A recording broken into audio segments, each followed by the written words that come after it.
Dear students, welcome to IACE. So today's our discussion SI Grand Test explanation. The largest number in 33 to the power of 33, 3 to the power of 333, 333 to the power of 3, so 3 power 3, power 3, power 3. So వీటిల్లో అతిపెద్ద సంఖ్య ఏంటి? So ఇలాంటి questions మీకు వచ్చినప్పుడు ఇక్కడికి మీరు చూసినట్లయితే చిన్న సంఖ్య భూమిగా ఉండే విధంగా ఏ సంఖ్యలు ఉన్నాయో చూద్దాం. సో బేసిస్ అనేవి స్మాలెస్ట్ వన్ ఉంది 3 అన్ని మిగతా వాటిని కూడా 3ని బేస్గా ఉండే విధంగా మార్చుకుందాం. ఇప్పుడు 33 whole to the power of 33 ఉంది. సో దీన్ని నేను ఎలా రాస్తానంటే 33 అనేది సో 3 క్యూబ్ అంటే 27 to 3 to the power of 4 అంటే 81. ఈ రెండింటి మధ్యలో ఉంటుంది ఖచ్చితంగా, అవునా కదా? ఇప్పుడు మీకు కావాల్సినటువంటి ఈ 33 భూమి ఈ బేస్ అనేది 3 పవర్ 3 అంటే 27, 3 పవర్ 4 అంటే 81, అంటే 27కి 81కి మధ్యలోనే ఉంటుంది. సో ఇప్పుడు మనం 3తో కింద మల్టిప్లై చేస్తే ఈ వాల్యూ అనేది మనకు 3 పవర్ సో 99 టు 3 పవర్ 132, అంటే దీని వాల్యూ అనేది ఒకసారి మీరు చూస్తే 4 ఇంటూ 33 అంటే 132, సో 132 అంటే మనకు ఈ వాల్యూ అనేది 3 పవర్ 99 కన్నా ఎక్కువ ఉంటుంది, 3 పవర్ 132 కన్నా తక్కువ ఉంటుంది. సో నెక్స్ట్ ఏంటంటమ్మా 3 పవర్ 333. ఇప్పుడు ఈ వాల్యూ కాన్ఫిడెంట్గా డైరెక్ట్గా ఇచ్చాడు, దీన్ని మనం చేయాల్సిన అవసరం లేదు. ఇప్పుడు మనం కాన్ఫిడెంట్గా చెప్పొచ్చు సో దీనికన్నా ఇది పెద్దది అని, అంటే 33 టు ది పవర్ ఆఫ్ 33 మనం ఇమీడియట్గా ఎలిమినేట్ చేయొచ్చు. Next 333 whole to the power of 3. So 333ని ఏ విధంగా రాయొచ్చండి? 3 పవర్ 5 అంటే 243, 3 పవర్ 5 అంటే 243, అంటే 243 టు 3 పవర్ 6, 3 పవర్ 6. ఓకేనండి. సో ఈ రెండింటి మధ్యలో ఉంటుంది హోల్ క్యూబ్, అంటే మనం దీన్ని ఎలా రాయొచ్చండి? 3 power 15 to 3 power 15 to 3 power 18, 3 power 15 to 3 power 18, కానీ ఇది 3 పవర్ 333 ఉంది, అంటే దీంతో పోల్చుకుంటే ఈ వాల్యూ పెద్దది కదా, అందుకని so 333 whole to the power of 3ని కూడా మనం ఎలిమినేట్ చేయొచ్చు. ఇప్పుడు ఈ రెండిట్లో పెద్దదేంటి చూడండి, ఇక్కడ 3 క్యూబ్ అంటే 27 రాయొచ్చు, అంటే 3 power 3 cube whole to the power of 27. 3 power 27 అంటే that should be very larger value, అది మళ్ళీ 3 పవర్లో వేయాలి. సో చాలా పెద్ద వాల్యూ వస్తుంది ఇక్కడ మనకు, అంటే దీంతో కంపేర్ చేసుకుంటే ఈ వాల్యూ పెద్దని మనం కాన్ఫిడెంట్గా చెప్పొచ్చు. The largest one it is what 3 power 3 power 3 power 3. So అమ్మ one more thing, students confuse అవుతుంటారండి. So 3 power 3 whole power 3 whole power 3, this is different and this is different. చాలామంది దీనికి కన్ఫ్యూజ్ అవుతుంటారండి. ఓకేనమ్మా, దీని వాల్యూ మళ్ళీ డిఫరెంట్గా ఉంటుందండి. 3 మనం 3తో మల్టిప్లై చేస్తాం, మళ్ళీ 3తో మల్టిప్లై చేస్తాం, కానీ ఇలా ఉన్నప్పుడు అలా మల్టిప్లై చేయకూడదండి. అలా ఫిక్ చేయండి. Now in this case option is D, option D is the right answer. What is the value of star in the following calculation? ఇక్కడ స్టార్ వాల్యూ విలువ కనుగొనండి. ఒకసారికి మీరు చూస్తే ఆ స్టార్ వాల్యూను సమ్ ఎక్స్ అనుకుందాం, ఆ స్టార్ వాల్యూను సమ్ ఎక్స్ అనుకుందాం. 1 2/3 అంటే 3 1 3, 3 + 2 5, 5/7, 5/7, 5/3, 5/3. So 3 1 3, 3 + 2 5, 5/3. So division symbol I am going to written as multiplication. So 2/7 become ulta, 7/2, 7/2 into x/7 is equal to 1 1/4, 5/4, 1 1/4, 5/4. So 2/3 into 2/3. So thus here division symbol is there, write it as multiplication. So 6/1. All of you clear andi? 6/1. Now cancel the common terms, amma. Cancel the common terms. 6 2s are 12, 12 get cancelled, 5 get cancelled, 7 get cancelled. Therefore x is equal 3 2s are is what 6. Therefore your answer is what? Option D. Option D is the right answer. The two numbers HCF, the two numbers of HCF and LCM 21 and 4641 respectively. Then find the numbers if one of these numbers is between 200 and 300. రెండు సంఖ్యల యొక్క గసాబా మరియు కసాగులు వరుసగా 21 మరియు 4661, 4641. వీటిలో ఒక సంఖ్య 200 మరియు 300 మధ్యన ఉన్నట్లయితే ఆ రెండు సంఖ్యలు ఏంటి? మనకు ఒక రూల్ తెలుసండి, రెండు సంఖ్యల లబ్ధము ఈజ్ ఈక్వల్ టు వాటి యొక్క కసాగు మరియు గసాబా లబ్ధానికి సమానం. Product of the two numbers is equal to product of their LCM and HCF.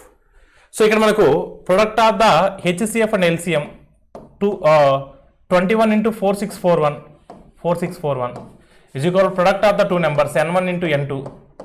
ఒక నెంబర్ అనేది 200కు 300కి మధ్యలో ఉండాలి, కానీ అన్ని ఆప్షన్స్లో చూస్తే ఒక నెంబర్ 200కి 300కి మధ్యలో ఉంది. కానీ ఇంకొక కీవర్డ్ ఏంటంటే ఇక్కడ 1 ఉంది 1 into 1 చేస్తే 1 వస్తుంది. అంటే మన ఆన్సరు 2 నెంబర్స్ని మల్టిప్లై చేస్తే ఒకటి అనేది యూనిట్ స్పేస్లో రావాలి, ఒకటిలో స్థానంలో రావాలి. ఆ విధంగా మనం చూద్దాం. ఇక్కడ 7 into 7 చేస్తే 9 వస్తుంది, అంటే మన ఆన్సర్ కాదు. 7 into 3 చేస్తుంటే 1 వస్తుంది, మేబీ అవర్ ఆన్సర్ అవ్వచ్చు. 3 into 1 చేస్తే 3 వస్తుంది, మన ఆన్సర్ కాదు. 3 into 3 చేస్తే 9 వస్తుంది, మన ఆన్సర్ కాదు. ఇక్కడ 3 into 7 చేస్తే వచ్చేటువంటి ఆప్షన్ ఒకటే ఉంది. సో ఆ నెంబర్స్ ఏమై ఉండాలండి? 273 into 357. So your answer is what, amma? Option C. Option C is the right answer. Which of the following is the middle number of the three consecutive natural numbers if the sum of three consecutive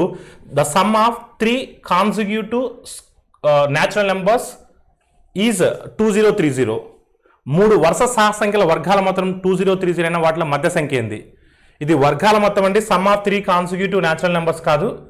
If the sum of three consecutive square of the consecutive natural numbers, so sum of the three consecutive natural numbers కాదు, square natural number square it is 2030. ఓకేనమ్మా, square అనేది పడ్డం miss అయింది. So తెలుగులో పడింది చూడండి ఇక్కడ. ఓకేనండి, మూడు వరుస సహసంఖ్యల వర్గాల మొత్తం సో 2030 అయినా వాటి మధ్య సంఖ్య ఏంటి? సో ఇది మూడు వరుస సహసంఖ్యల మొత్తం అండి, మూడు వరుస సహసంఖ్యల వర్గాల మొత్తం 2030. The sum of the squares of the three consecutive numbers, the sum of the squares of the three consecutive numbers is 2030. చాలా మంది ఏమనుకుంటారంటే x అనుకుంటారు, దాని తర్వాత x స్క్వేర్ అనుకుంటారు, దాని స్క్వేర్ కాబట్టి వర్గమూలం కాబట్టి. x+1 హోల్ స్క్వేర్ అనుకుంటారు, x+2 హోల్ స్క్వేర్ అనుకుంటారు. ఈజ్ ఈక్వల్ 2030కి ఈక్వల్ చేసి x వాల్యూని ఫైండ్ అవుట్ చేస్తారు. అది సర్కస్ అవుతుందండి అలా చేస్తే. మీ బుకీస్ ఆన్సర్స్ అలా ఉంటుందండి. మొదటి సహసంఖ్యని x అనుకుంటే, ఫస్ట్ న్యాచురల్ నెంబర్ x అనుకుంటే దాని యొక్క వర్గమూలం x², దాని తర్వాత న్యాచురల్ నెంబర్ x+1 అవుతుంది. సో దీని యొక్క వర్గమూలము, దాని తర్వాత x+2 అవుతుంది, దీని యొక్క వర్గమూలం whole square is equal 2030 find out చేసి దాని తర్వాత x వాల్యూని ఫైండ్ అవుట్ చేస్తారు. దీన్ని సాల్వ్ చేయాలంటే it will take some time అండి. ప్రొసీజర్ ఈజ్ కరెక్ట్ అండి, but it will take some time. But we are going to attack directly. నేనేమంటున్నానంటే సగటును ఫైండ్ అవుట్ చేయండి, ఫస్ట్ యావరేజ్ని ఫైండ్ అవుట్ చేయండి. యావరేజ్ అంటే బై 3. సో 3తో చేస్తే మనకి ఏమొస్తుందమ్మా? సో 3 6 టైమ్స్ అప్రాక్సిమేట్గా యావరేజ్ వాల్యూ ఫైండ్ అవుట్ చేయండి. 3 6 are 18, reminder is 23, 3 7 are 21, 3 6 are 18, approximately 676 point something వస్తుంది. దాని గురించి మర్చిపో. 676 అనేది అప్రాక్సిమేట్. అంటే సగటు వాల్యూ ఎప్పుడు కూడా మూడు వరుస సహసంఖ్యలు కాబట్టి సగటు వాల్యూ ఎప్పుడు కూడా మిడిల్లో ఉంటుంది. యావరేజ్ అనేది సో మిడిల్లో ఉంటుంది. అంటే 676 అనేది మిడిల్ వాల్యూ కాబట్టి 676 అనేది ఏ స్క్వేర్ వాల్యూ అమ్మా? 26 స్క్వేర్ వాల్యూ. అంటే దీనికి ముందేముంటుందండి? సో 25 ఉంటుంది. దీని తర్వాత ఏముంటుందండి? 27 ఉంటుంది.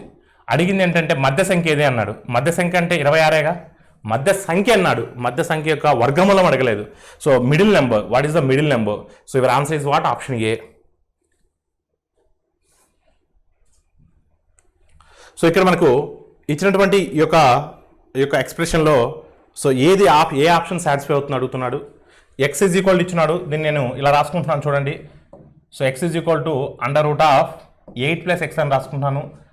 సో ఎందుకంటే సేమ్ థింగ్ అనేది రిపీట్ అవుతుంది కాబట్టి. ఇప్పుడు స్క్వైరింగ్ అని బోత్ సైడ్ చేస్తే మనకి ఏమొస్తుందంటే x² ఇక్కడ √ అనేది ఎగిరిపోతుంది, ఆ +x యువతలకు వస్తే -x అవుతుంది, ఈజ్ ఈక్వల్ టు 8 అవుతుంది. అంటే x² - x is equal to 8, x² - x is equal to 8. సిమిలర్గా ఇక్కడ కూడా ఒకసారి మీరు చూస్తే y is equal to √8 - x గా రాసుకుంటున్నాను, ఎందుకంటే సేమ్ థింగ్ మళ్ళీ రిపీట్ అవుతుంది కాబట్టి. ఇప్పుడు స్క్వైరింగ్ అని బోత్ సైడ్ చేస్తే y² y అనుకుందాం, 8 - y. సో స్క్వైరింగ్ అని బోత్ సైడ్ చేస్తే మనకి ఇక్కడ y² √ క్యాన్సిల్ అయిపోతుంది. సో ఆ -y యువతలకు వస్తే ఏమవుతుందండి? +y అవుతుంది. y² + y is equal to y² + y is equal to 8 అవుతుంది.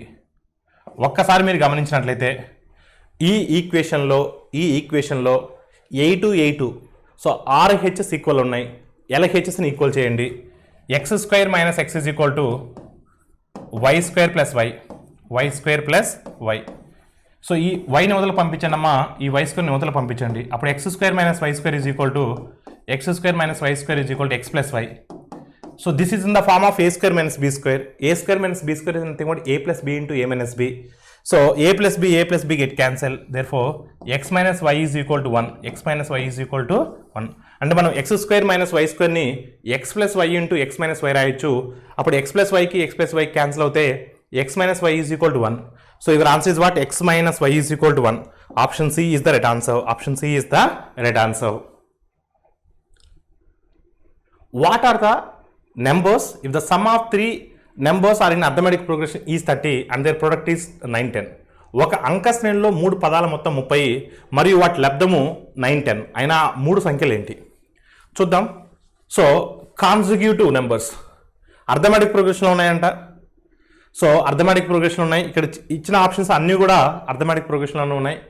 నెక్స్ట్ ఏంటంటే some of the 3 numbers is what అమ్మ 30. సమ్ చేస్తే 30 రావాలి. 3 6 9 సమ్ చేస్తే 30 రాదు. సో 6 9 15 ఇది కూడా 30 రాదు. 19 29 ఇది కూడా 30 రాదు. 30 వచ్చే ఆప్షన్ ఒకటే ఉంది. 30 వచ్చే ఆప్షన్ ఒకటే ఉంది. కానీ చూడండి 7 13 20 20 ప్లస్ 10 30 కాన్సిక్యూటివ్ నెంబర్స్ ఇవి అర్థమెటిక్ ప్రోగ్రెషన్లో ఉన్నాయి. ప్రొడక్ట్ చేస్తే 910 వస్తుంది. 13 7 91 91 into 10 910 అర్థమెటిక్ ప్రోగ్రెషన్లో ఉన్నాయి. సమ్ము చేస్తే 90 వస్తుంది. సమ్ము చేస్తే 30 వస్తుంది. ప్రొడక్ట్ చేస్తే 910 వస్తుంది. అన్ని కండిషన్స్ కూడా సాటిస్ఫై అవుతుంది. So your answer is what? Option A. 5812974581297 is divided by which of the following? ఈ క్రింది వాళ్ళలో ఈ సంఖ్య అనేది ఏ సంఖ్యలచే ఏ అంకె లేదా సంఖ్యలచే నిశేషంగా భాగింపబడుతుంది? చూద్దాం. 9 ఇచ్చినాడు, మనకు 9 డివిజిబిలిటీ రూల్ తెలుసు. 11 and 9 కూడా ఇచ్చినాడు, 11 కూడా డివిజిబిలిటీ రూల్ తెలుసు. సో చూద్దాం, ఫస్ట్ 9తో చూద్దాం. సో 9తో చూద్దాం. చూడండి 9 అంటే ఏంటి, డివిజిబిలిటీ రూల్ ఏంటి? Some of the individual digits is divisible by 9, the entire number is divisible by 9. అంకెల మొత్తం గిన 9తే నిశేషంగా భాగించబడితే ఆ మొత్తం సంఖ్య అనేది 9తో భాగించబడుతుంది. సో యాడ్ చేయడమ్మా. 5 + 8 13, 13 + 1 14, 14 + 2 16, 16 + 9 25, 25 + 7 32, 32 + 4 so 32 + 4 36, 36 + 5 41, 41 + 8 49, 49 + 1 50, so 52, 52 + 9 61, 61 + 7 68, 68 + 4 68 + 4 72, 72 is divisible by 9. Yes. So కానీ ఇక్కడ 11 and 9 కూడా ఉంది, అందుకని 11తో కూడా చెక్ చేయాలి. సో ఒకవేళ 11తో కూడా పోతుంది అనుకోండి, అప్పుడు ఖచ్చితంగా 11 and 9 అనే ఆప్షన్ మనం క్లిక్ చేయొచ్చు. చూడండి అమ్మా. సో 11 డివిజిబిలిటీ రూల్ ఏంటి? The difference between the sum of alternative digits is either 0 or in multiples of 11. ఓకేనండి. సో అదిగిన 0 వచ్చిన డిఫరెన్స్ లేదా 11కి మల్టిపుల్స్ వచ్చినా అది 11తో డివిజిబుల్ అవుతుంది. ఆల్టర్నేటివ్ డిజిట్స్ చూద్దాం. సో 5 + 1 5 + 1 6, 6 + 9 15, 15 + 4 19, 19 + 8 27, 27 + 2 29, 29 + 7 36. సో ఒక సిరీస్ లెక్కెడితే మనకు 36 వచ్చింది. డిఫరెన్స్ కదా మైనస్. అనదర్ సిరీస్ లెక్కెట్టండి. Another series 8 + 2 10, 10 + 7 17, 17 + 5 22, 22 + 1 23, 23 + 9 32, 32 + 4 36, 36 - 36 0. అంటే 11తో కూడా డివిజిబుల్ అవుతుంది, 9తో డివిజిబుల్ అవుతుంది, 11తో డివిజిబుల్ అవుతుంది. So your answer is what? So option D. Ganesh borrowed the sum money from the Razu and paid 6% per annum for the first 2 years and 9% per annum for the next 3 years and 14% per annum after 5 years. He agreed to pay interest. Then after 9 years, he paid a total interest of 11,400. How much did he actually borrow? They're asking principal. Ganesh కొంత సొమ్మును రాజు దగ్గర నుండి అప్పుగా తీసుకున్నాడు. మొదటి 2 సంవత్సరాలకు 6% వడ్డీ రేటుతో, తర్వాత 3 సంవత్సరాలకు 9% వడ్డీ రేటుతో, 5 సంవత్సరాల తర్వాత ఎంతకాలమైనా 14% వడ్డీ రేటు చెల్లించడానికి ఒప్పుకున్నాడు. 9 సంవత్సరాల తర్వాత అతను మొత్తము 11,400 రూపాయల వడ్డీగా చెల్లించాడు. అయితే అతను అప్పు తీసుకున్నటువంటి అసలు ఎంత? సో మన టార్గెట్ ఏంటంటే మొత్తం కూడా 9 సంవత్సరాలు 9 ఇయర్స్ అండి. మన టార్గెట్ ఏంటి? టోటల్ కూడా 9 ఇయర్స్. 9 ఇయర్స్ అండి. ఫస్ట్ సో 2 ఇయర్స్కి ఫస్ట్ 2 ఇయర్స్కి అండి 2 ఇయర్స్ రేట్ ఆఫ్ ఇంట్రెస్ట్ ఎంతమా 6.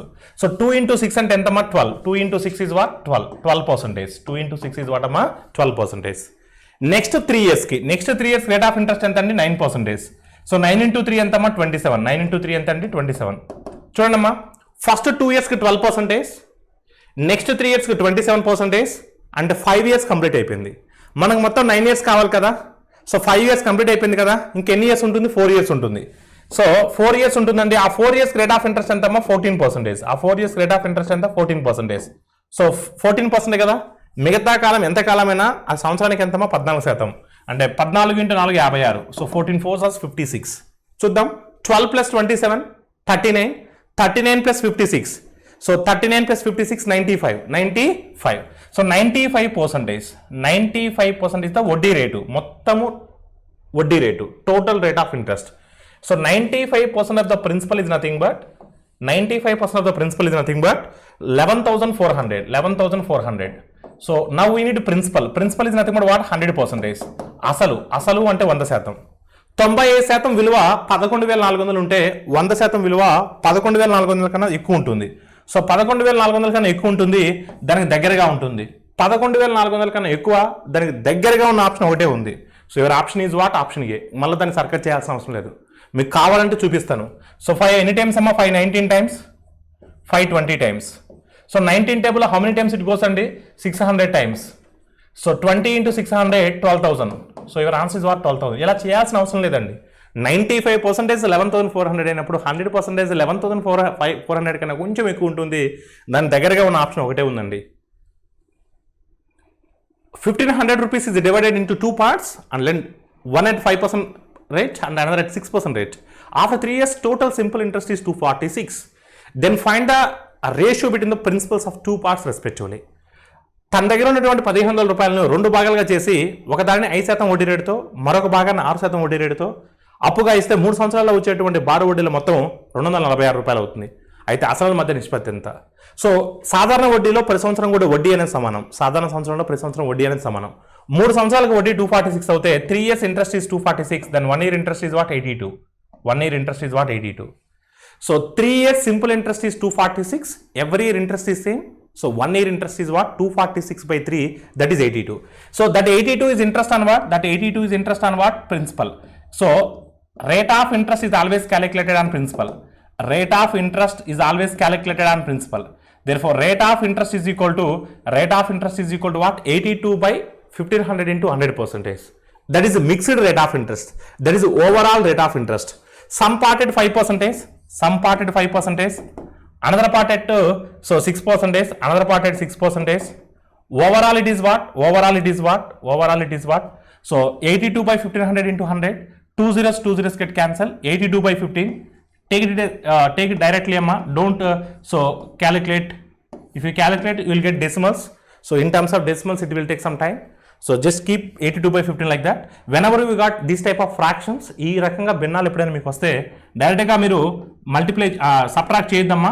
ఉన్నటువంటి డినామినేటర్ని ప్రతి నెంబర్తో మల్టిప్లై చేయండి, అప్పుడు మీకు ఈజీ అవుతుంది క్యాలిక్యులేషన్ అనేది.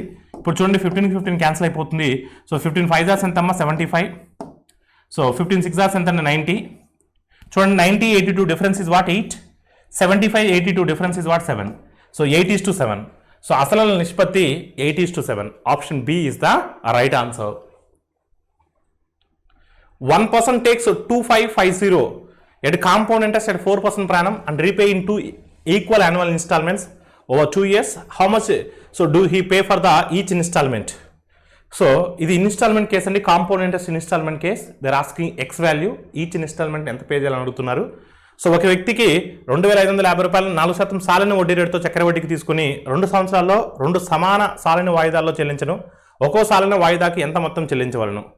సో ఒకసారి మీరు చూస్తే ఇక్కడ సో మనకు ఎప్పుడైనా సరే ఈ వాయిదా పద్ధతి, చక్కెర వడ్డీ వాయిదా పద్ధతి వస్తే జస్ట్ మీరు ఈ రిలేషన్ గుర్తుపెట్టుకోండి.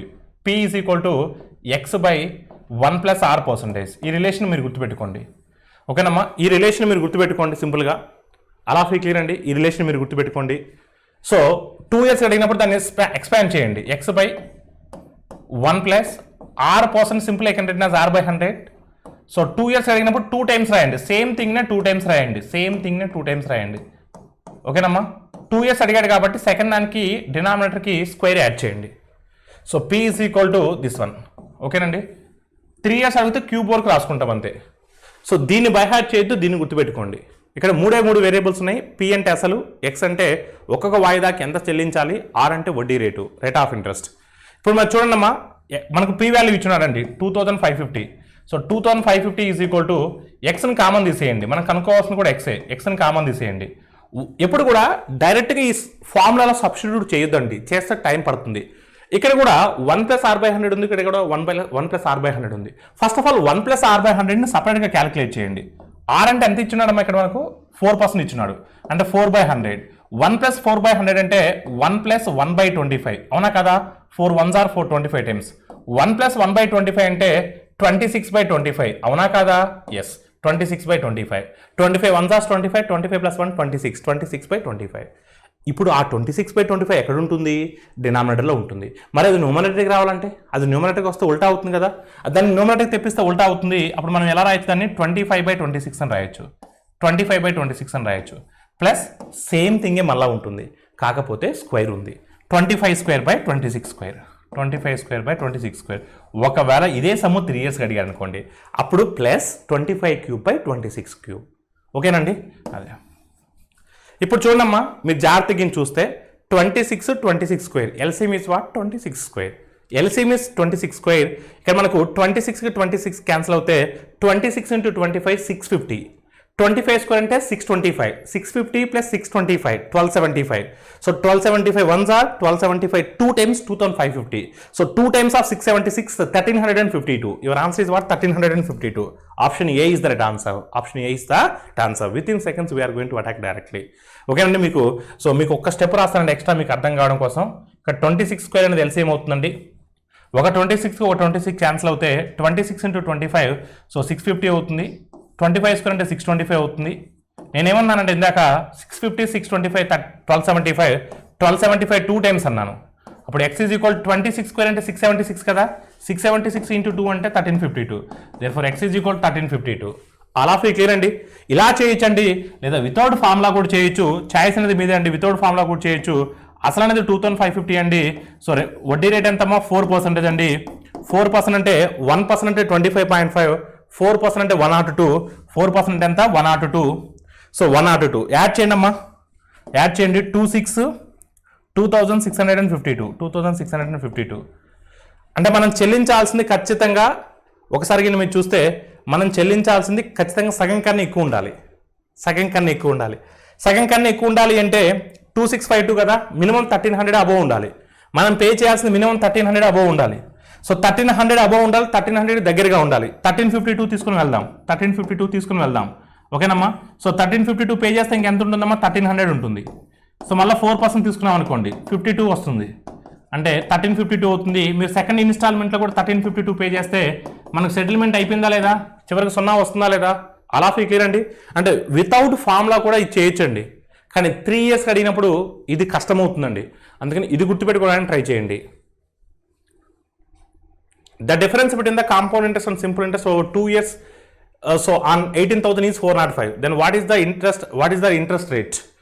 18,000 రూపాయలపై 2 సంవత్సరాలు అయ్యే చక్రవడ్డీ మరియు బారు వడ్డీల మధ్య భేదం 405 రూపాయలైనా సంవత్సరానికి వడ్డీ రేట్ ఎంత? సో 2 years డిఫరెన్స్ మీకు ఆల్రెడీ చెప్పున్నానండి ప్రీవియస్ డిస్కషన్లో కూడా. So 2 years difference D is equal to so P into R/100 whole square, R/100 whole square. ఇదేంటమ్మా? సో 2 yearsకి డిఫరెన్స్, సాధారణ వడ్డీకి చక్ర వడ్డీకి 2 yearsకి డిఫరెన్స్ 405 ఇచ్చినాడండి. డిఫరెన్స్ 405 ఇచ్చినారు. ప్రిన్సిపల్ 18,000 ఇచ్చినారు. సో వడ్డీ రేటు మనం ఫైండ్ అవుట్ చేయాలి. R/100 into R/100. సో ఒకసారి మీరు చూస్తే క్యాలిక్యులేషన్ పార్ట్నర్ ఒకసారి మీరు చూస్తే, సో ఇక్కడ 2 zeros కి 2 zeros క్యాన్సిల్ అవుతుంది, లేదా 3 zeros కి 3 zeros క్యాన్సిల్ చేయండి. ఓకేనమ్మా.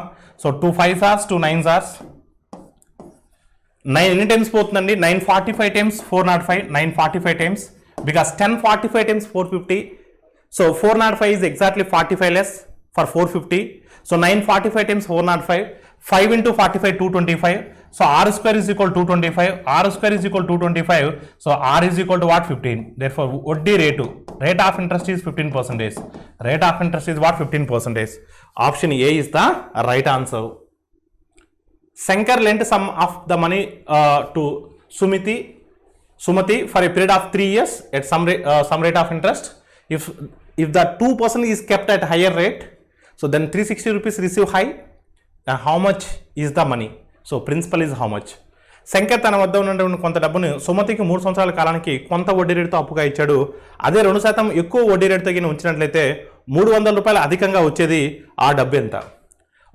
ఒకసారి మీరు జాగ్రత్తగా మీరు చూసినట్లయితే so higher 2% higher rate of interest మాత్రమే మీరు కన్సిడర్ చేయండి అమ్మా. ఒకసారికి మీరు జాగ్రత్తగా అబ్జర్వ్ చేస్తే 2% ఎక్స్ట్రా ఇవ్వడం వల్లే కదా నీకు 360 రూపీస్ ఎక్స్ట్రా వచ్చింది కదా. ఆ 2% ఎక్స్ట్రా లేకపోతే మీకు నార్మల్గానే వచ్చేది. అంటే 2% వడ్డీ రేట్ని పెంచడం వల్ల మీకు 360 రూపీస్ ఎక్స్ట్రా వచ్చింది. అంటే 1 ఇయర్ అంటే 2%, సమ్ ఇయర్ అనేది 3 ఇయర్స్ కదా, సమ్ అనేది 3 ఇయర్స్ కదా. 1 ఇయర్కి 2% ఎక్స్ట్రా, 3 ఇయర్స్కి 6% extra. Due to that 6% extra only you are getting 360 rupees extra.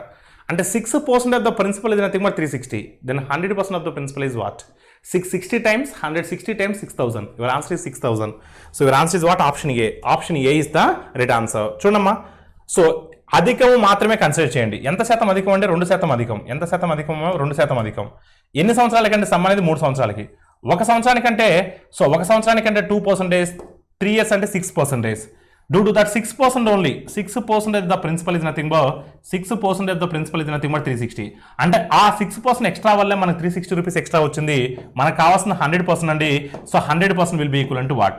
6 ఎన్ని టైమ్స్ అమ్మా? 60 టైమ్స్ అండి. సో 160 టైమ్స్ ఇస్ వాట్ అమ్మా? 160 times is what? So 6000. 160 times is what? 6000. So your answer is what అండి? 6000. Your answer is what? 6000. So option A is the right answer. Option A is the right answer. A person sells an article for a loss of 5%.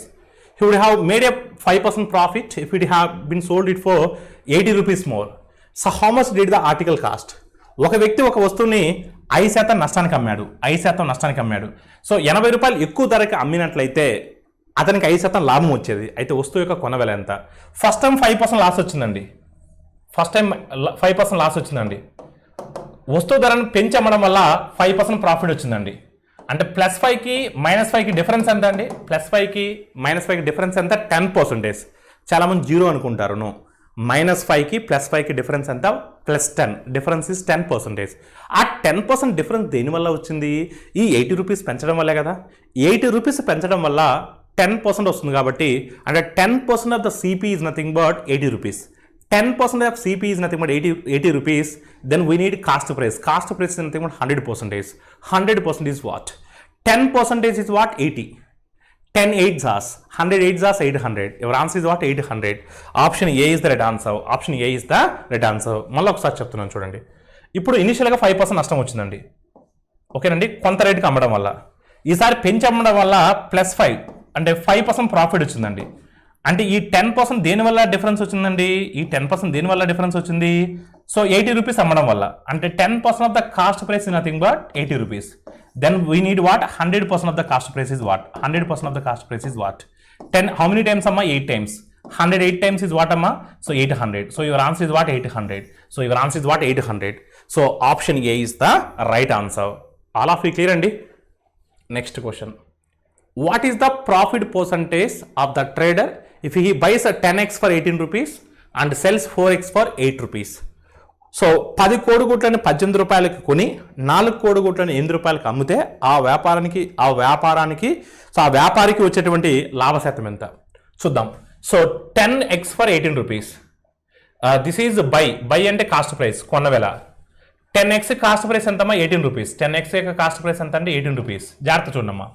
Next selling price ఏంటంటే 4x ఎంతమ్మా?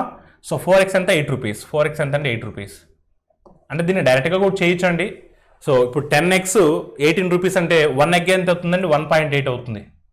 1 egg ఎంత అవుతుందమ్మా? 1.8 అవుతుంది. So 4 8 అంటే 4x 8 rupees అంటే 1 egg ఎంతమ్మా? 2 rupees. అంటే 1 egg cost price is 1.8, 1 egg selling price is 2 rupees. అప్పుడు ప్రాఫిట్ ఎంత అండి? 0.2. లాభం ఎంతమ్మా? 0.2. ఓకేనమ్మా. So profit is always calculating on cost price. Cost price ఎంతమ్మా? 1.8. సో 0.2 by 1.8 అంటే సింపుల్గా దీన్ని మనం 1/9 అని రాయొచ్చా? ఎస్, 1/9 అని రాయొచ్చు. 1/9 అంటే 11 1/9. మీకు భిన్న పట్టిక చెప్పున్నాను మొదటి క్లాస్లోనే, మైండ్ క్యాలిక్యులేషన్స్లోనే భిన్న పట్టిక చెప్పున్నాను. 1/9 అంటే 11 1/9. అది ఎలా వస్తుందో డౌట్ వస్తే ఇంటూ 100 చేయండి. 1/9 ఇంటూ 100 అంటే 9 11 times 99. Remainder is 1 1/9. 11 1/9. So your answer is what? Option A. P sells an article to Q with a 25% profit. Q sell it to R with 15% loss. R sells it to S for 20% profit. S bought it for 204 rupees. Then P's cost price is what? P ఒక వస్తువుని Qకి 20% లాభంతో, Q దాన్ని 15% నష్టంతో Rకి అమ్మాడు. R దాన్ని 20% లాభంతో Sకి అమ్మాడు. S దాన్ని 204 రూపాయలు కొంటే మరి P ఆ వస్తువుని కొన్న వేల ఎంత? సో P ఎంత కొనాలో తెలియదండి. సో P ఎంత కొనాలో తెలుసమ్మా మీకు? తెలియదండి. I assume as 100 100 అని అనుకుందామమ్మా. ఓకేనండి. సో P Qకి అమ్మాడండి. ఎంత పర్సెంట్ లాభంతో అమ్మాడండి? 25% ప్రాఫిట్తో అమ్మాడు. So 25% of 100 25, 25% of 100 25. అప్పుడు ఏమవుతుందండి? 125 అవుతుందండి. అప్పుడు ఏమవుతుందండి? 125 అవుతుంది. సో Q 125 కొన్నాడు. Qrకి 15% నష్టంతో అమ్మాడండి. సో 15% నష్టంతో అమ్మాడు. సో నష్టంతో అమ్మాడు Qrకి. చూద్దామమ్మా. 125 మీద 15%, 10% అంటే 12.5, 10% అంటే 12.5, 5% అంటే 6.25, 12.5 6.25, సో 18.75, 18.75, 18.75. ఓకేనండి. సో ఇప్పుడు 18.75ని సబ్ట్రాక్ట్ చేయాలి. సో సబ్ట్రాక్ట్ చేస్తే ఎంత వస్తుందండి మనకు? సో 106.25 వస్తుంది. 106.25. సో ఇప్పుడు ఆరు ఎవరికి అమ్మాడండి మళ్ళా? సో ఆర్ దాన్ని 20% లాభంతో ఎస్కి అమ్మాడు. ఆర్ దాన్ని 20% ప్రాఫిట్తో ఎస్కి అమ్మాడు. 20% ప్రాఫిట్ అండి. 10% ఎంతమ్మా? 106.25లో 10% ఎంత? 10.625, 10.625 కదా. సో 10% ఎంత? 10.625. ఇప్పుడు 20% అంటే 2 into 10.625. చూడండి ఒకసారి.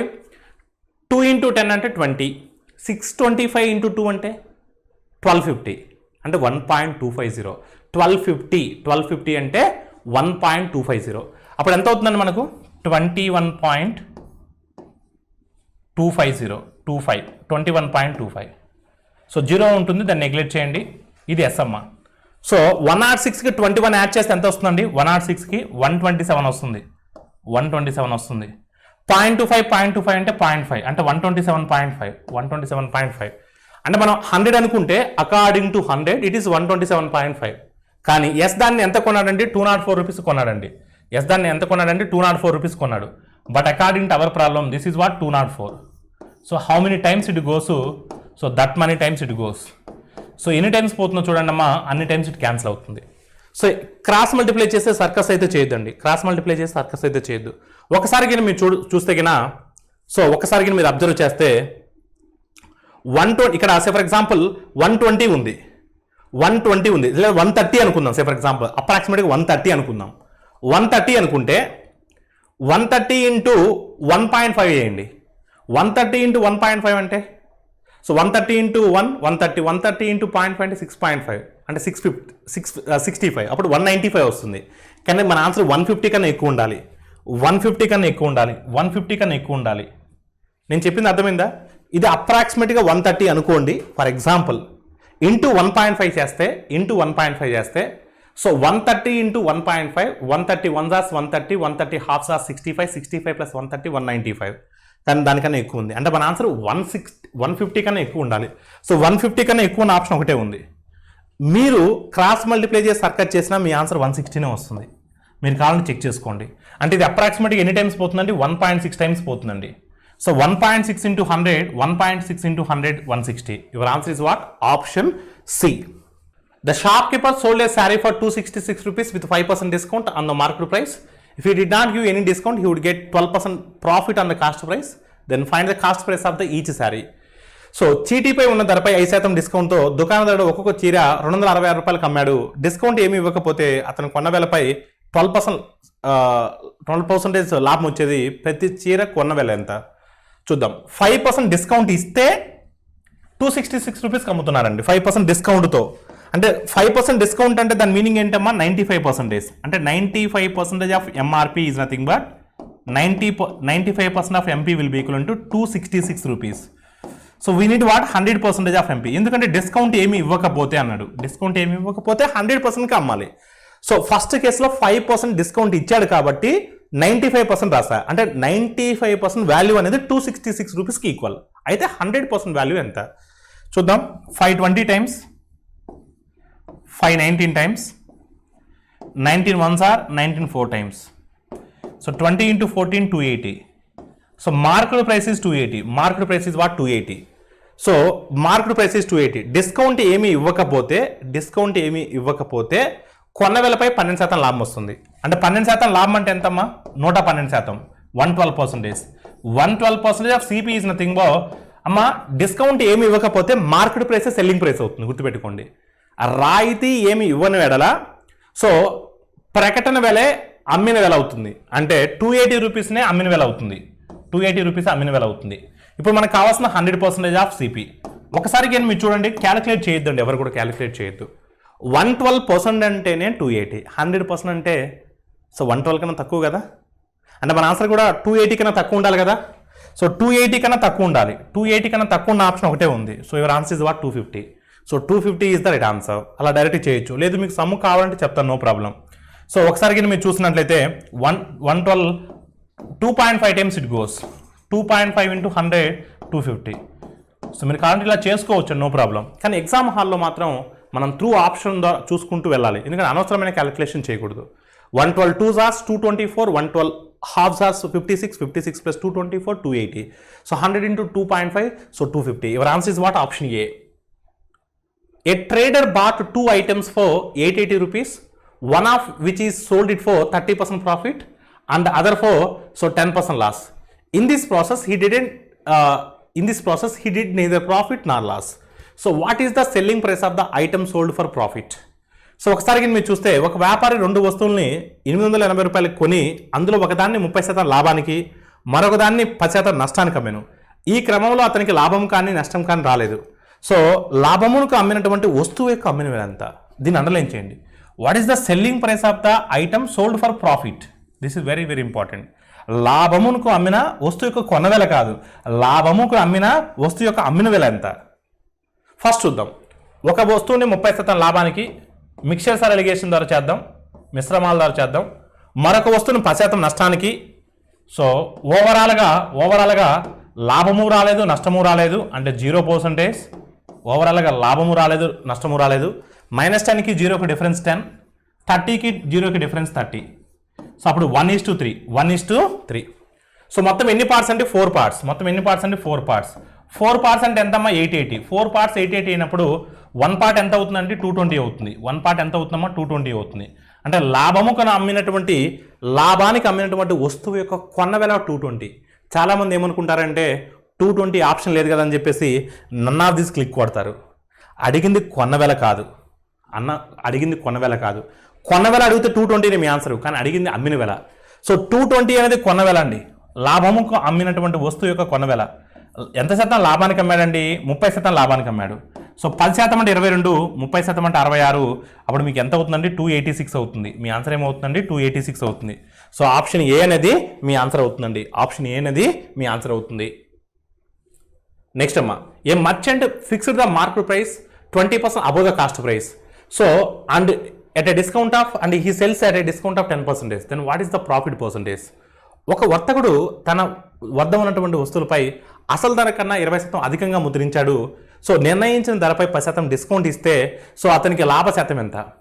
చూడమ్మా, అసలు ధర ఎంతో తెలియదు నాకు, I don't know. So what is the cost price? I assume as 100. So నేను ముద్రించేటప్పుడు అంటే నేను ప్రింట్ చేసేటప్పుడు 20% అధికంగా ముద్రించాను. So I market that market price as 20% above the cost price. అంటే కాస్ట్ ప్రైస్ 100 అనుకుంటే మార్కెట్ ప్రైస్ 120 అవుతుంది. నేను 10% డిస్కౌంట్ ఇస్తున్నాను. 10% అని 120, 12 రూపీస్. 12 రూపీస్ డిస్కౌంట్కి ఇచ్చి సో 12 రూపీస్ డిస్కౌంట్ ఇచ్చి 108కి నేను సేల్ చేస్తున్నాను. 100 రూపీస్ ఆర్టికల్ని 108కి సేల్ చేస్తున్నాను. therefore my profit percentage is what? 8%. Option B is the right answer. Once again, అసలు విలువ నాకు తెలియదు, అసలు విలువ కొన్న విలువ నాకు తెలియదు. I assume as what 100. So ఎంత అబోవ్ ప్రింట్ చేస్తున్నాను నేను? 20% అబోవ్ ప్రింట్ చేస్తున్నాను. 20% అబోవ్ ప్రింట్ చేస్తున్నాను. 20% ఆఫ్ 120, 20% ఆఫ్ 120. అప్పుడు ఎంత అవుతుందండి? 120 అవుతుందండి. అప్పుడు ఎంత అవుతుందండి? 120 అవుతుంది. ఇదేంటంటే మార్కెట్ ప్రైస్ అండి. ఇదేంటమ్మా? Market price. So market price is 120 అండి. Market price is 120. ప్రకటన విలువ 120. సో రాయితీ ఎప్పుడు కూడా ప్రకటన విలువ మీద ఇస్తారండి. Discount is always calculating on so market price. 10% రాయితీ ఇస్తున్నారండి, 10% డిస్కౌంట్. సో 10% అని 120, 12 రూపీస్ అండి. Then selling price is what అమ్మా? అమ్మిన విలువ 108. అమ్మిన విలువ ఎంత అండి? 108. కొన్న విలువ 100, అమ్మిన విలువ 108. దెన్ ప్రాఫిట్ ఎంతమ్మా? 8. So profit percentage is what? 8%. So your answer is what? Option B. So match the following. So match the following ఇచ్చున్నాడు ఇక్కడ, థియరిటికల్ క్వశ్చన్ ఇచ్చున్నాడు, చూద్దాం. సో మీకు లాభ నష్టాల క్లాస్ చెప్పినప్పుడు చెప్పుంటాను వీటి గురించి. సో క్లియర్గా ఒకసారి చూద్దాం. Discount on the market price. Market price మీద డిస్కౌంట్ ఇస్తే దాన్ని ఏమంటాం? ఇప్పుడే మీకు చెప్పినాను, మార్కెట్ ప్రైస్ మీద డిస్కౌంట్ ఇస్తే దాన్ని ఏమంటామండి? మార్కెట్ ప్రైస్ మీద డిస్కౌంట్ ఇస్తే డిస్కౌంట్ పర్సంటేజ్ అంటాం. అంటే 1 అనేది బి ఉండాలి, 1 అనేది బి ఉండాలి, అన్ని ఆప్షన్స్ అదే ఉంది. Discount on the selling price. Selling price మీద డిస్కౌంట్ ఇస్తే ఏం చేస్తాం? ఓకేనమ్మా. So discount on the cost price. Discount on the cost price. Cost price మీద అంటే ఎప్పుడు ఎవరు చూడండి, ఒకసారి మీరు జాగ్రత్తగా చూడండి. Discount on the cost price అన్నాడు. అసలు కాస్ట్ ప్రైస్ మీద డిస్కౌంట్ ఎవరు ఎప్పుడు కూడా, అది ఇస్తే గవర్నమెంటే ఇస్తుంది. అంటే గవర్నమెంట్ ఇస్తే దాన్ని ఏమంటాం? సబ్సిడీ అంటాం. గవర్నమెంట్ ఇస్తే దాన్ని ఏమంటాం? సబ్సిడీ అంటాం. సబ్సిడీ అనేది ఒక ప్రైవేటు ఆపరేటర్ ఇవ్వడు. సబ్సిడీ ఎవరు ఇస్తారు? గవర్నమెంటే ఇస్తుంది. గవర్నమెంట్ కాస్ట్ ప్రైస్ కన్నా తక్కువ ఇస్తే దాన్ని సబ్సిడీకి అమ్ముతున్నారని చెప్తారు. అంటే గవర్నమెంట్ ఇచ్చేదాన్ని సబ్సిడీ అంటాం. So discount on the cost price subsidy. ఓకేనమ్మా. So increment on selling price. Increment on selling అంటే సెల్లింగ్ ప్రైస్ కన్నా ఎక్కువగా ఉంటే సేల్స్ ట్యాక్స్ మనం దాని మీద వేస్తాం. అంటే 100 రూపాయలు ఉంది మనం అమ్మేది, దానికన్నా ఇంకా ఎక్కువ అమ్మాలంటే సో దాన్ని సేల్స్ ట్యాక్స్ యాడ్ చేసి అమ్ముతారు, అప్పుడు మనకు సేల్స్ ట్యాక్స్ అంటాం దాన్ని. So next discount on selling price అంటే కమిషన్. సో సెల్లింగ్ ప్రైస్ మీద ఇచ్చేటువంటి డిస్కౌంట్ని ఏమంటారు? కమిషన్ అంటారు. సో ఒక్కోసారి ఇప్పుడు ఫర్ ఎగ్జాంపుల్ మీకు అర్థమయ్యే భాషలో చెప్పాలంటే, సో స్విగ్గీ డెలివరీ బాయ్స్ ఉంటారు, వాళ్ళకి ఫిక్స్డ్ శాలరీస్ ఉండవు. వాళ్ళు సెల్లింగ్ చేసేటంటే వాళ్ళు ఏదైతే డెలివరీ చేస్తారో దాని మీద వాళ్ళ యొక్క కమిషన్ అనేది ఆధారపడి ఉంటుంది. సో ఫర్ ఎగ్జాంపుల్ వాళ్ళు 1000 రూపాయలు అంటే వర్త్ చేసేటువంటి సో ఫుడ్ని వాళ్ళు డెలివరీ చేస్తే ఆ 1000 రూపాయల మీద వాళ్ళకి కమిషన్ ఉంటుంది. అంటే ఆ 1000 రూపాయలు అనేది అమ్మిన వేళ, దాని మీద వాళ్ళకి కమిషన్ ఇస్తారు. సో అంటే అమ్మిన వేళ మీద ఇచ్చేదాన్ని కమిషన్ అంటాం. సో ప్రకటన వేళ మీద ఇచ్చేదాన్ని మనం రాయితీ అంటాం. సో అమ్మిన వేళ మీద ఇచ్చేదాన్ని మనం సో ఏమంటారండి? కమిషన్ అంటాం. సో అసలు ధరపై తగ్గిస్తే అసలు తగ్గించరు ఎవరు కూడా, ఇస్తే గవర్నమెంట్ ఇస్తుంది. గవర్నమెంట్ ఇచ్చేదాన్ని సబ్సిడీ అంటాం. అమ్మిన వేళపై అంటే అమ్మిన వేళ కన్నా ఇంకా ఎక్కువ ఉంటే దానికి సేల్స్ ట్యాక్స్ యాడ్ చేసాం అనుకుంటాం. అమ్మిన వేళ కంటే ఇంకా ఎక్కువ ప్రైస్ ఉందంటే సేల్స్ ట్యాక్స్ యాడ్ చేశారనుకుంటాం. సో అమ్మకపు విలువ మీద అంటే సెల్లింగ్ ప్రైస్ మీద మనకు డిస్కౌంట్ ఇస్తుంటే దాన్ని మనం సో కమిషన్ అంటాం. సో ప్రకటన వేళ మీద తగ్గింపిస్తే దాన్ని డిస్కౌంట్ అంటాం. సో ఈ విధంగా ఉన్నటువంటి ఆప్షన్ ఏముంది చూద్దాం. సో 1 అనేది బి ఉండాలి, అన్నిట్లో బి ఉంది. సో 2వ అనేది ఏ ఉండాలి, 2A ఉండాలి, 2 ఆప్షన్స్ ఉన్నాయి. సో 2A ఉండాలి, 2 ఆప్షన్స్ ఉన్నాయి. సో 3D ఉండాలి, 3D ఉండాలి. సో 2 ఆప్షన్స్లో ఉన్నాయి. 4 so 1B 2A 3D 4C I think 2 options ఉన్నాయి. సో ఈ 2 ఆప్షన్స్లో ఏ ఆప్షన్ పెట్టినా కూడా రైటే. 1B 2A 3D 4C ఈ రెండిట్లో ఏ ఆప్షన్ పెట్టినా కూడా కరెక్టే. So your answer is what? Option C or option D. A grocer bought 80 kg of sugar at 13.50 per kg and mixed it with 120 kg of sugar at 16 rupees per kg.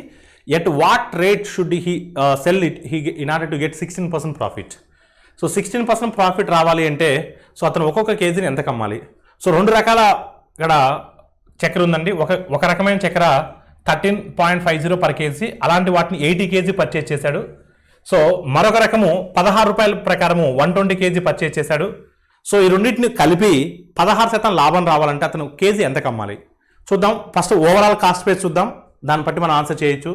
So 80 into 13.50, 80 into 13 1040, 80 into 0.5 so 40 plus 1040 1080 అంటే 80 into so 13.5 1080. Next 120 KG, ఒక్కొక్క KG ఎంతమ్మా? 16 రూపాయలు. 120 into 16 రూపాయలు, 120 into 16 రూపాయలు, 16 times 192 అంటే 1920. అంటే overall cost price is what? 3000. 3000. Overall cost price is what? 3000. దీని మీద మనకి ఎంత ప్రాఫిట్ రావాలంటే 16% ప్రాఫిట్ రావాలి. 16% ప్రాఫిట్ అంటే 1% అంటే ఎంత? 30. 16% అంటే 480. అంటే మనం ఎంత కమ్మాలండి? 3480 కమ్మాలి. మనం ఎంత కమ్మాలండి? 3480కి మనం సేల్ చేయాలి. ఎన్ని కేజెస్? ఇక్కడ ఒక 80 కేజెస్, ఇక్కడ 120 కేజెస్, మొత్తం ఎన్ని కేజెస్ అండి? 200 కేజెస్. 200 కేజెస్ విలువ 3480 అంటే 1 కేజీ విలువ ఎంత? సో జీరోస్ని కాసేపు మర్చిపోండి. 2 టేబుల్లో 348 అనేది 174 టైమ్స్ పోతుంది. ఎన్ని టైమ్స్ పోతుందండి? 174 టైమ్స్ పోతుంది, అంతే కదా? 174 టైమ్స్ పోతుంది. సో 174 టైమ్స్ పోతుంది. మన ఆప్షన్ 174తో ఉండాలి, అంటే 17.4. So option A is the right answer. There are 2100 soldiers in one defense service. So they have enough food for 50 days, while some of the go on vacation, food stock are enough for 75 days. How many soldiers went on vacation? ఒక రక్షణ సేవలో 2000 కొంతమంది సైనికులు colour. వారికి 50 రోజులకు సరిపడేటువంటి ఆహారం నిల్వలు ఉన్నాయి.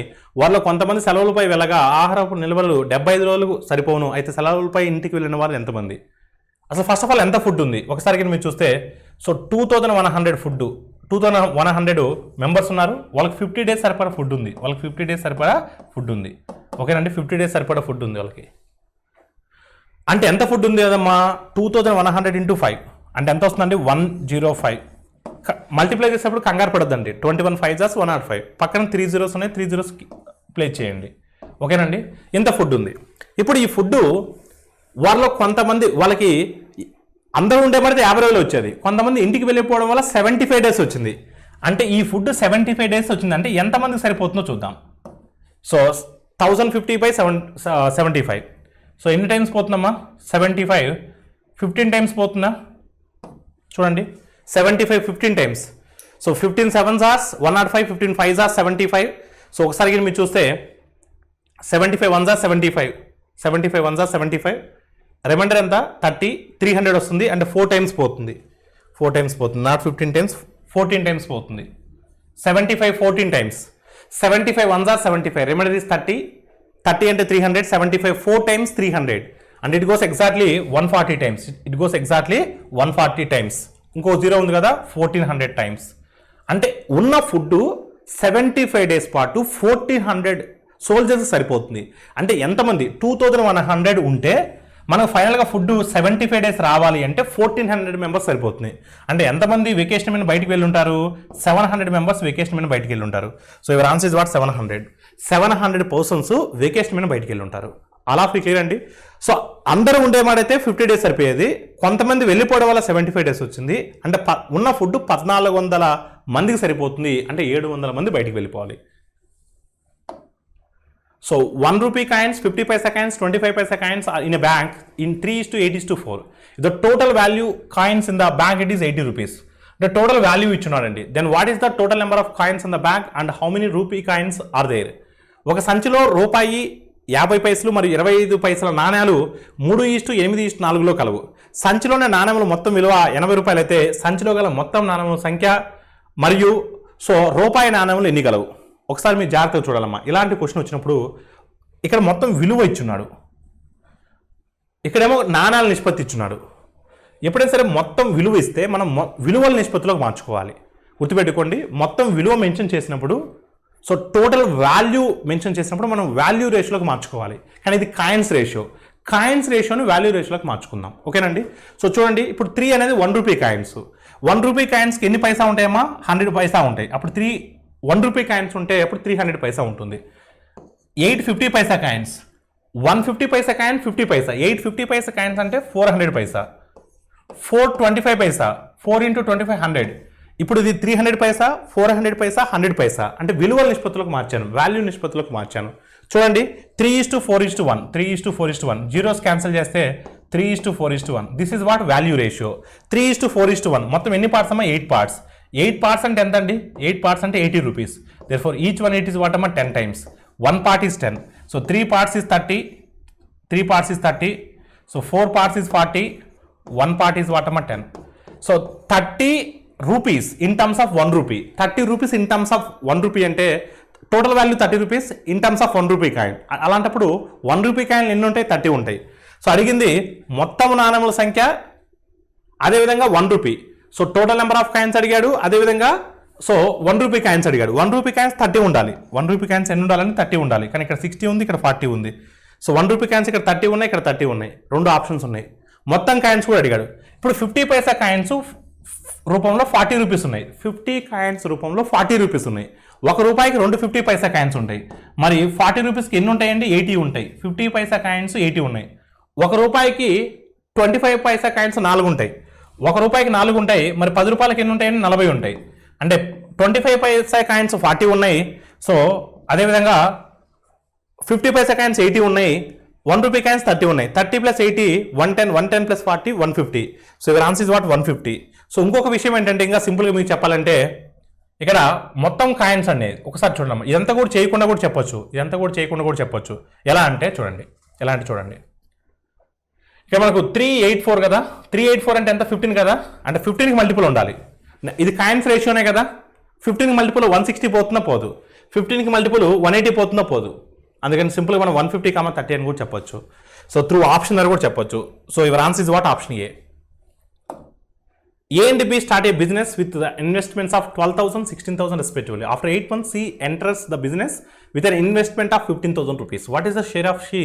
So in the total profit after 2 years is 45,600. అతను C యొక్క షేర్ అడుగుతున్నారండి, C యొక్క లాభం అడుగుతున్నారు, C యొక్క వాటా. ఏబీలో ఒక వ్యాపారంలో 12,000, 16,000 పెట్టి ప్రారంభిస్తారు. 8 నెలల తర్వాత C వాళ్ళతో జాయిన్ అవుతాడు. సో మరి ఆ 2 సంవత్సరాల తర్వాత మొత్తం లాభం 45,600 అవుతే సికి వచ్చినటువంటి వాటా ఎంత చూద్దాం. సో అన్ని జీరోస్ రిమూవ్ చేయండి అమ్మా, అన్నింటిలో కూడా 3 జీరోస్ ఉన్నాయి, ఆ జీరోస్ రిమూవ్ చేయండి. సో ఒకసారి మీరు చూస్తే ఏ విషయానికి వచ్చేసరికి 12 పార్ట్స్ ప్లే చేశాడు, 24 మంత్స్ పాటు, 2 ఇయర్స్ అంటే 24 మంత్స్. బి విషయానికి వచ్చేసరికి 16 పార్ట్స్, సో 2 ఇయర్స్ అంటే 24 మంత్స్. ఇంకా సి విషయానికి వచ్చేసరికి 8 మంత్స్ తర్వాత జాయిన్ అయ్యాడు. 8 మంత్స్ తర్వాత జాయిన్ అయ్యాడు 15 పార్ట్స్తో. 8 మంత్స్ తర్వాత అంటే ఇంకెన్ని మంత్స్ బిజినెస్లో ఉన్నాడంటే 16 మంత్స్ ఉన్నట్టు. టోటల్ 24 మంత్స్, 8 మంత్స్ తర్వాత జాయిన్ అయితే 16 మంత్స్ బిజినెస్లో ఉంటాడు. ఇది ఇన్వెస్ట్మెంట్స్, టోటల్ ఇన్వెస్ట్మెంట్స్ రేషియో. దీని ప్రకారమే ప్రాఫిట్స్ రేషియో కూడా ఉంటుంది. చూద్దాం, క్యాన్సిల్ అయ్యే టర్మ్స్ క్యాన్సిల్ చేయండి అమ్మా. ఒకసారికి మీరు చూస్తే 15 టైమ్స్ అంటే 240 కదా, 15 టైమ్స్ అంటే 240 కదా. ఇప్పుడు మనకు 48 టేబుల్లో క్యాన్సిల్ అవుతుంది. Yes, 48 5 times, so 48 8 times. Sir 8 times ఎలా పోతుందని చెప్పారు సార్. ఇక్కడ 24 ఉంది, ఇక్కడ 2 తీసుకుంటే 48, 2 తీసుకుంటున్నామంటే రిమైనింగ్ 8 ఉంటుంది. 48 టేబుల్లో సో మనకు 6 టైమ్స్ పోతుంది. 6:8:5, 6:8:5 అంటే మొత్తం ఎన్ని పార్ట్స్? 19 పార్ట్స్. 19 పార్ట్స్ అంటే ఎంత అండి? 45,600. 45,600. సో ఎన్ని టైమ్స్ అండి? 19 2 టైమ్స్, 19 4 టైమ్స్, అంటే 1 పార్ట్ ఈస్ 2,400. 1 part is 2,400. అడిగింది సి అంటే 5 పార్ట్స్ అండి. 5 into 2,400. సో 5 into 24 120, అంటే your answer is what? 12,000. Your answer is what? 12,000. So option A is the right answer. A is working partner, executive partner. So B is sleeping partner. So A and B have investments of 5,000 and 6,000 respectively. A gets an additional 12.5% of the total profit for running the business. అంటే ఏ working partner కాబట్టి అతను శాలరీగా మొత్తం ప్రాఫిట్లో 12.5% తీసుకుంటారు. మిగతా ప్రాఫిట్ని వాళ్ళ యొక్క investments ఆధారంగా పంచుకుంటారు. The rest they share based upon their investments. What is the share of A in total profit of 880 rupees to at the end of the business. ఒకసారికి మీరు చూసినట్లయితే ఇక్కడ ఏ వాస్తవ భాగస్వామి అంటే కార్యనిర్వాహక భాగస్వామి, బి నామమాత్ర భాగస్వామి. ఏబీలు పెట్టుబడులు వరుసగా 5,000 6,000 రూపాయలతో పెట్టుబడి పెట్టారు. వ్యాపారం నడిపినందుకు గాను అతనికి మొత్తం లాభంలో 12% అదనంగా పొందుతాడు. మిగిలిన దాన్ని వారు పెట్టుబడులు ఆధారంగా పంచుకుంటారు. వ్యాపార అనంతరం వచ్చినటువంటి మొత్తం లాభం 880 అయితే దానిలో ఏ వాటా ఎంత? చూడమ్మా, 12.5% మొత్తం ప్రాఫిట్ అండి అతను శాలరీగా తీసుకుంటాడు. అంటే 12.5 అంటే సింపుల్గా మనకు 1/8 కదా, 1/8 కదా. అంటే మొత్తం ప్రాఫిట్ 8 పార్ట్స్ అండి. టోటల్ ప్రాఫిట్ ఎంత అంటే 8 పార్ట్స్. టోటల్ ప్రాఫిట్ 8 పార్ట్స్ అండి. 8 పార్ట్స్ నథింగ్ బట్ 880.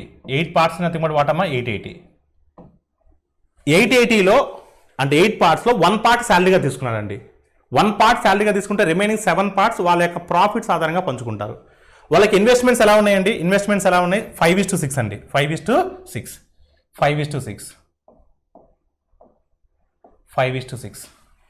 ఓకేనండి.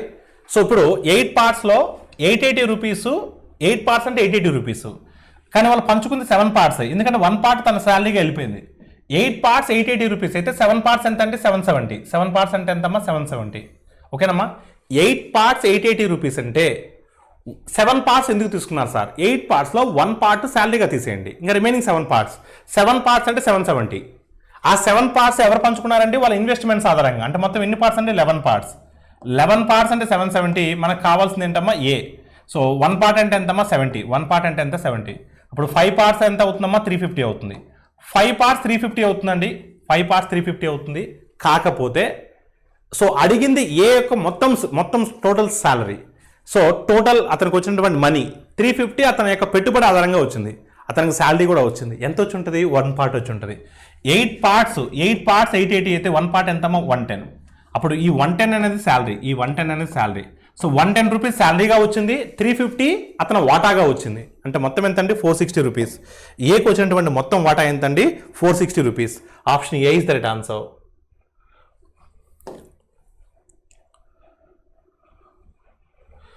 నెక్స్ట్ క్వశ్చన్ చూడమ్మా. At the age of the father and son, the present age of the father is 3 years more than 3 times the age of the son. After 3 years, the father's age is 10 years more than doubles the son age. So, what is the present age of the father? ఒక తండ్రి కొడుకుల వయసులో తండ్రి ప్రస్తుత వయసు కొడుకు వయసుకు 3 రెట్ల కంటే 3 సంవత్సరాలు ఎక్కువగా, 3 సంవత్సరాల తర్వాత కింద చూసినట్లయితే తండ్రి వయసు కొడుకు వయసుకు రెట్టింపు కంటే 10 సంవత్సరాలు ఎక్కువ అవుతుంది. అయితే తండ్రి ప్రస్తుత వయసు ఎంత? తండ్రి ప్రస్తుత వయసు ఎంత చూద్దాం. సో త్రూ ఆప్షన్ ద్వారా వెళ్దామండి. 33 అనే ఫస్ట్ ఆప్షన్ ఉంది కాబట్టి 33 అంటే తండ్రి ప్రస్తుత వయసు 33 తీసుకుంటే ఏమంటున్నాడు? కొడుకు వయసు కంటే 3 రెట్ల కంటే 3 ఎక్కువ అన్నాడు. ఆ 3 ఎక్కువ 3 తీసేస్తే 30. 30 అంటే 3 రెట్లు అన్నాడు కదా 10. అంటే మనం 10గా కొడుకు వయసు తీసుకుంటే 3 రెట్లు అంటే 3 × 10. 3 రెట్ల కన్నా 3 ఎక్కువ, 3 రెట్ల కన్నా 3 ఎక్కువ. చూడండి, తండ్రి వయసు 33 తీసుకుంటే కొడుకు వయసును 10గా తీసుకుంటే, సార్ 10 అని మీరు ఎందుకు తీసుకున్నారు సార్? 3 రెట్ల కన్నా 3 ఎక్కువ అన్నాడు. ఆ 3 తీసేస్తే 30. 3 రెట్లని 30 అయినప్పుడు ఒక పార్ట్ 10 కదా. అందుకని కొడుకు వయసు 10 తీసుకున్నా. కొడుకు వయసు 10 తీసుకుంటే 3 రెట్లు అంటే 30. 3 రెట్ల కన్నా 3 ఎక్కువ. సెట్ అయింది కదా? ఎస్. నెక్స్ట్ చూద్దాం. 3 సంవత్సరాల తర్వాత అన్నాడు. 3 సంవత్సరాల తర్వాత అంటే ఏంటి? 3 సంవత్సరాల తర్వాత అంటే తండ్రి వయసు 36 అవుతుంది, కొడుకు వయసు 13 అవుతుంది. ఇప్పుడు ఏమంటున్నాడు? 3 సంవత్సరాల తర్వాత తండ్రి వయసు కొడుకు వయసుకు రెట్టింపు కంటే, కొడుకు వయసు రెట్టింపు చేస్తే 26. 26 కంటే 10 సంవత్సరాలు ఎక్కువ అవుతుంది. చూడండి, 10 సంవత్సరాలు ఎక్కువ. ఇప్పుడు దీన్ని రెట్టింపు చేస్తే ఎంత? 13 × 2 + 10. 13 × 2 26. 26 × 10 36. సెట్ అయిందా లేదా? So your answer is what? 33. So option A is the right answer. లేదు మీరు ఎక్స్ వై అనుకుని వెళ్తే చాలా టైం పడుతుందండి. Gagan reduced the present age by 6 years and divided the rest by 18. The result was the age of the grandson Anup. Anup is 2 years younger than Madan, who is 5 years old. Then Gagan's present age is what? Gagan ప్రస్తుత వయసును చాలా జాగ్రత్తగా అన్నమ్మా మీరు. గగన్ ప్రస్తుత వయసును 6 సంవత్సరాలు తగ్గించి మిగిలిన దాన్ని 18తో భాగించను. ఓకేనమ్మా? అంటే మనకు 6 సంవత్సరాలు తీసేస్తే దాన్ని మనం 18కి మల్టిప్లై ఉండాలి. అది 6 సంవత్సరాలు తీసేస్తే మనకు మిగతాది 18కి మల్టిపుల్ ఉండాలి. అలా ఫస్ట్ ఆప్షన్ చూద్దాం. 6 తీస్తే చూడండి, ఇది 6 తీసేస్తే 42. 42 అనేది 18కి మల్టిపుల్ కాదు, తీసేయండి.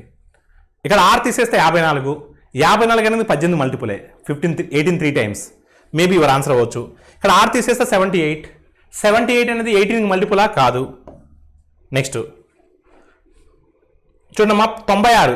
6 తీసేస్తే 90. 6 తీసేస్తే 90. 90 అనేది 18కి మల్టిపులే. 2 ఆప్షన్స్ ఉన్నాయి, చూద్దాం. ఆ ఫలితం అతను మనమడి అనుపు వయసుకు సమానం. 5 సంవత్సరాల వయసు ఉన్నటువంటి మదన్ కంటే అనుపు 2 సంవత్సరాలు చిన్న. అయితే గగన్ ప్రస్తుత వయసు ఎంత చూద్దామమ్మా. 5 సంవత్సరాల వయసు ఉన్న మదన్ అంటే క్లారిటీ ఎక్కడ ఉంది? ఇక్కడ మదన్ వయసు 5 సంవత్సరాలు. మదన్ యొక్క age 5 years. Who is 5 years old అన్నాడు. ఎవరు? మదన్ యొక్క వయసు 5 సంవత్సరాలు. మదన్ 5 years అనుకుంటే మదన్ కంటే అనూప్ 2 సంవత్సరాలు చిన్న. So Anoop is 2 years younger than Madan. అంటే అప్పుడు అనూప్ ఎంత అవ్వాలమ్మా? 3 అవ్వాలి. ఇఫ్ అనూప్ ఈజ్ 3, సో మిగిలిన దాన్ని 18తో భాగించామన్నాడు. అంటే 18తో భాగిస్తే ఇది ఎంత అవుతుందమ్మా? 3 × 18 ఎంత అవుతుందండి? 54 అవుతుందండి. 6 సంవత్సరాలు తగ్గించామండి. అంటే 6 సంవత్సరాలు యాడ్ చేసినట్లయితే 60. అప్పుడు గగన్ వయసు ఎంత అండి? 60. ఇప్పుడు చూడండి, 60లోంచి 6 తీసేస్తే 54. 54ని 18తో భాగిస్తే 3 వస్తుంది. ఆ 3 అనేది అనూప్ ఏజ్. మదన్కి అనూప్ అనేవాడు 2 సంవత్సరాలు చిన్నవాడు. సో అనూప్ అనేవాడు మదన్కి 2 సంవత్సరాలు చిన్నవాడు. సాటిస్ఫై అవుతుంది కదా? అన్ని కండిషన్స్ కూడా సాటిస్ఫై అవుతున్నాయి. So your answer is what? Option B. A shopkeeper bought 2 types of wheat at 15 rupees, 20 rupees per kg respectively. And what ratio these 2 items are mixed together and the mixed price will be 16.50 rupees per kg. ఒక దుకాణదారుడు 15 రూపాయలు ఒక రకము, 20 రూపాయలు another రకము so 2 రకాల పప్పులను కొని వాటిని ఏ నిష్పత్తిలో కలిపితే మిశ్రమం విలువ 16.50 అవుతుంది. చూడమ్మా, ఒక రకం ఎంతమ్మా 15, ఒక రకం 15, మరొక రకం 20 రూపాయలు. ఓకేనండి. సో ఒక రకం 15 రూపాయలు, మరొక రకం 20 రూపాయలు. సో ఈ రెండింటిని ఏ నిష్పత్తిలో మనం కలిపినట్లయితే మిశ్రమం విలువ 16.5. In what ratio these two are mixed together will get 16.5 rupees is the so mixed value. Difference ఎంత అండి? 3.5. డిఫరెన్స్ ఎంత అమ్మా? 1.5. సో 0.5 టేబుల్తో క్యాన్సిల్ చేస్తే 7 times 3 times 7:3. So your answer is what? Option C. 2 liquids A and B are in the ratio of 7:5. In a bowl, 9 liters mixture was removed and replaced with B liquid. Now the A and B in the mixture are 7:9. Then find initial quantity of A. Initial quantity of A. 7:5 నిష్పత్తుల్లో A, B ద్రావణాలు కలిసి ఉన్నటువంటి ద్రవము ఒక డబ్బాలో ఉన్నది. డబ్బా నుంచి 9 లీటర్ల మిశ్రమాన్ని తొలగించి దాని స్థానంలో B ద్రవానికి కలిపినట్లయితే ఇప్పుడు ఉన్నటువంటి ఈ మిశ్రమంలో ఏబీలు 7:9గా ఉన్నాయి. మొదట్లో ఉన్నటువంటి డబ్బాలోని ఏ ద్రవ పరిమాణం ఎంత? So then they're asking then find A quantity in the initial mixture. So initial మిక్చర్లో ఏ ఎన్ని పార్ట్స్ ఉందండి? 7 పార్ట్స్ ఉంది. మొదటగా ఉన్నటువంటి ద్రావణంలో ఏక ద్రవం ఎంత ఉందమ్మా? 7 భాగాలు ఉంది. అంటే మన ఆన్సర్ 7కి మల్టిపుల్ అయి ఉండాలి. సో 7కి మల్టిపుల్ అయి ఉండాలండి. సో 7కి మల్టిపుల్గా ఉన్న ఆప్షన్ ఒకటే ఉంది. Option C is the right answer. If a student got an average of 63 marks per paper in the examination and 20 marks more in the geography paper and 2 marks more in the history paper, he would get an average of 65 per paper. So how many papers are there in the exam? పరీక్షల్లో ఒకసారి జాగ్రత్త వినమ్మా. పరీక్షల్లో ఒక విద్యార్థికి ఒక్కొక్క paper సగటు మార్కులు 63, జాగ్రఫీలో ఒక 20 మార్కులు అధికంగా రావడం వల్ల, హిస్టరీలో 2 మార్కులు అధికంగా రావడం వల్ల, అధికంగా అంటే సగటు కన్నా అధికంగా రావడం వల్ల అతనికి ఒక్కొక్క పేపర్ సగటు 65 అయింది. అంటే 63 కాస్త 65 అయింది. అంటే సగటు 2 పెరిగింది. పరీక్షల్లో ఉన్నటువంటి క్వశ్చన్ పేపర్స్ ఎన్ని ఎగ్జామ్స్ జరిగాయి ఒక్కసారి మీరు జాగ్రత్తగా వినండి. 63 ఉంటే సగటు కాస్త 65 అయింది. అంటే సగటు పేపర్కి 2 మార్కులు పెరిగింది. ఈ 2 మార్కులు దేనివల్ల పెరిగింది? ఒకసారి ఆలోచించండి. ఆ 2 మార్కులు దేనివల్ల పెరిగింది? సో జాగ్రఫీ పేపర్లో 20 మార్కులు అధికంగా రావడం వల్ల, హిస్టరీ పేపర్లో 2 మార్కులు అధికంగా రావడం వల్లే కదా, అంతే కదా. సో జాగ్రఫీలో 20 మార్కులు అధికంగా రావడం వల్ల, హిస్టరీలో 2 మార్కులు అధికంగా రావడం వల్ల ఓవరాల్గా అతని యొక్క సగటు 2 మార్కులు పెరిగింది. అంటే 22/2 అంటే 11. అంటే ఎగ్జామ్లో ఎన్ని పేపర్లు ఉండాలి? 11 పేపర్లు ఉండాలి. So in that exam total 11 papers are they. So 20 marks ఒక పేపర్లో, 2 మార్క్స్ మరొక పేపర్లో, మొత్తం 22 పెరగడం వల్ల, టోటల్ 22 ఇంక్రీజ్ అవ్వడం వల్ల యావరేజ్ 2 పెరిగింది. టోటల్ 22 పెరగడం వల్ల అంటే ఎన్ని పేపర్స్ ఉండాలి? 11 papers. So your answer is what? Option D. We divided the 16 children into 10A group and 6 in another group. Their average marks in group A are 75%. Average marks of 16 members are 76%. So then average marks of children in group B is what? 16 మంది పిల్లల్ని ఏ గ్రూప్లో 10 మంది, B గ్రూప్లో 6 మందిగా విభజించారు. ఏ గ్రూప్లోని వారి సగటు మార్కులు 75%, మొత్తం 16 మంది సగటు మార్కులు 76%. గ్రూప్ బిలోని పిల్లల సగటు మార్కుల శాతం ఎంత? చూడమ్మా, ఒక గ్రూప్లో 10 మంది ఉన్నారు, ఒక గ్రూప్లో 6 మంది ఉన్నారండి. అంటే మనుషుల నిష్పత్తి 5:3. మనుషుల నిష్పత్తి ఎంతమ్మా? 5:3 రాయొచ్చు కదా. మనుషుల నిష్పత్తి 5:3. ఓకేనండి, 5:3. ఒకసారి మీరు చూస్తే ఏ గ్రూప్లో వారి సగటు మార్కులు ఎంతమ్మా? 75%.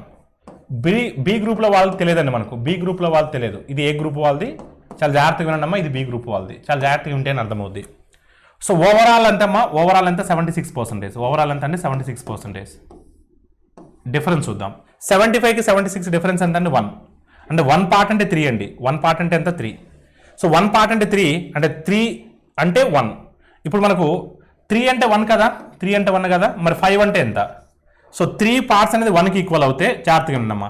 3 పార్ట్స్ అంటే 1 కదా. ఈ 1 ఎట్ వచ్చిందంటారా? 75కి 76 డిఫరెన్స్. 3 పార్ట్స్ 1 అయినప్పుడు 5 పార్ట్స్ ఎంత అవుతుంది? ఇక్కడ వాల్యూ ఏంటో తెలిస్తే అప్పుడు మనకు ఇక్కడ వాల్యూ ఏంటో తెలిసిపోతుంది. 5 పార్ట్స్ అంటే ఎంత? క్రాస్ మల్టిప్లై చేస్తే ఏమొస్తుంది? 5/3 వస్తుంది. క్రాస్ మల్టిప్లై చేస్తే ఏమొస్తుంది? 5/3 వస్తుంది. అంతే కదా. 5 1 5, 5/3 అంటే 5/3 మనం 1 2/3 అని రాయొచ్చా? 1 2/3 అని రాయొచ్చా? అంటే ఇక్కడ 76లో నుంచి 76ను సబ్ట్రాక్ట్ చేసిన తర్వాత 1/2/3 రావాలి అంటే మిక్స్చర్ సార్ ఎలిగేషన్స్లో ఇది మిడిల్ వాల్యూ మధ్యలో ఉంటుంది. అంటే 75కి అన్న ఈ వాల్యూ ఎక్కువ ఉండాలి అంతే కదా, ఎందుకంటే 76 అనేది ఇన్ బిట్వీన్ ఉండాలి ఈ రెండింటికి.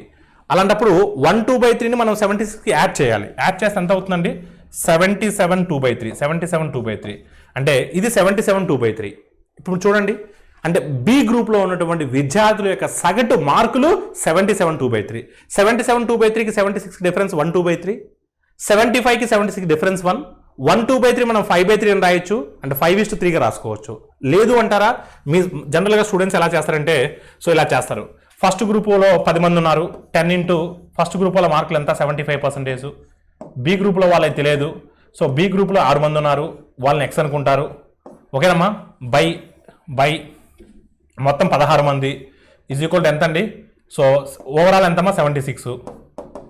సో ఇప్పుడు దీన్ని సర్కట్ చేస్తారు ఎలా, 750 plus 6x is equal to 76 into 16. X value find out చేస్తే మీరు కాలం చేసుకోండి 77/2/3 వస్తుంది.